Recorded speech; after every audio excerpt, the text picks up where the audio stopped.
Hi, this is a 6-meter band opening on May 21st. On 50.163, there is NJ2F and Echo Lima 96, South Florida. Most of the stations that I hear on right now are in Florida. Let's listen in. You know that call and the name. You're a legend. Hey, how's it going?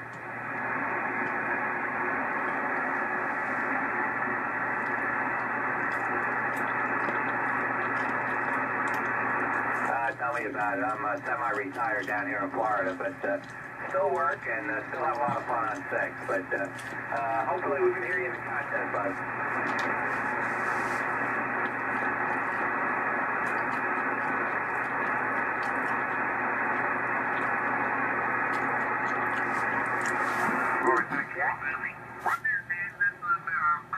You 2-1 there? Yeah, you're about a 5-3, 5-3. Now this is another station. The name here is Alex.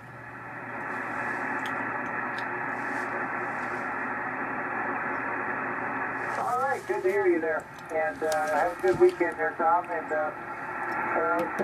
50.158.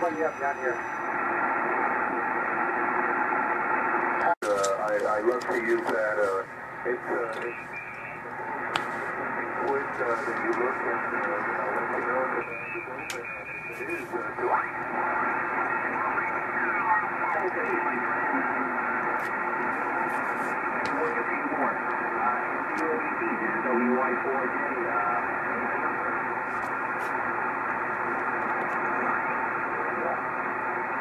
trying to keep your push pedal down here. Hold on a second.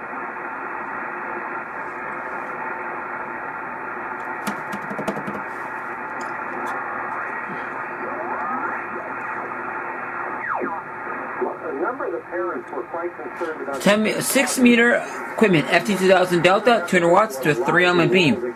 But I am switching very soon to a 5-element. I have it in the house here. I just have to build it, put together, and I'll put it in the roof. I agree. You need a 5-element if you really want to work some West Coast E's in the United States, or want to work some Europe or South America on 6. For 3-element, you can probably work East Coast, the Midwest, the South, Texas, and even the Caribbean islands, no problem. But if you're looking to work Europe or the West Coast, you can once in a while with 3 elements, but you're gonna need a 5 to work it regularly during the E season. And these are E's May, usually mid-May to early September is the E opening.